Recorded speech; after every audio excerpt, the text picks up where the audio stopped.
Rain lashed against the window of Amelia's small apartment, blurring the city lights below. Her glasses, slightly askew, reflected the glow of her laptop screen. Strands of her dark, glossy hair, long enough to tuck behind her ears, fell forward as she leaned closer, listening intently. A voice crackling with static filled the room. "It was a close call, Amelia," James's voice said. "Had to charm my way out of that one.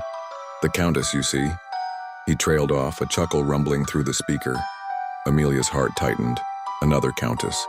Another close call, another story where she was just the voice on the other end of the line, guiding him, protecting him, loving him. Amelia was James's handler, the unseen architect of his elaborate undercover life. She orchestrated his missions, fed him intel, and ensured his safe return from the glamorous, dangerous world he inhabited. From her quiet apartment, she navigated him through casino heists in Monte Carlo, intense negotiations in shadowy back alleys. She knew his every move, every alias, every close call. She also knew about the women. The countesses, the heiresses, the enigmatic art dealers, all necessary evils in his line of work, she told herself, yet each one a fresh pang of jealousy. James had no idea. To him, Amelia was control, a calm, efficient voice who kept him alive.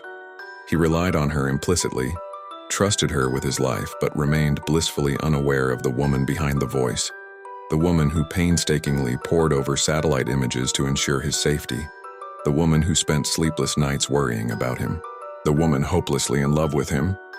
Their next operation brought James back to her city. A data exchange in a crowded market disguised as a tourist transaction. Amelia, disguised in a nondescript raincoat and a wide-brimmed hat, was on the ground providing surveillance. She saw him across the square, the same infuriatingly charming smile she only ever heard through the comm, now aimed at his contact. Her heart hammered in her chest.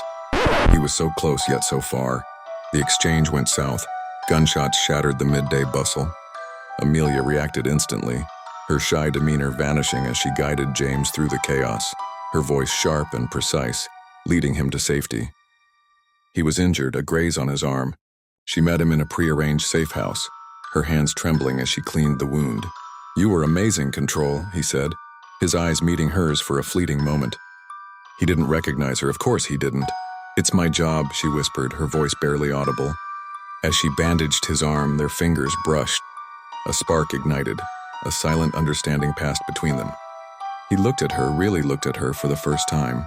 Her glasses, her quiet strength, her unwavering gaze. Something shifted in his expression. "Amelia?" he asked, his voice laced with disbelief. The rain outside had stopped. The city lights shone brightly through the window, illuminating the two of them, finally seeing each other, not as handler and spy, but as something more. The beginning of a new story, a story Amelia had only dared to dream of, was about to begin.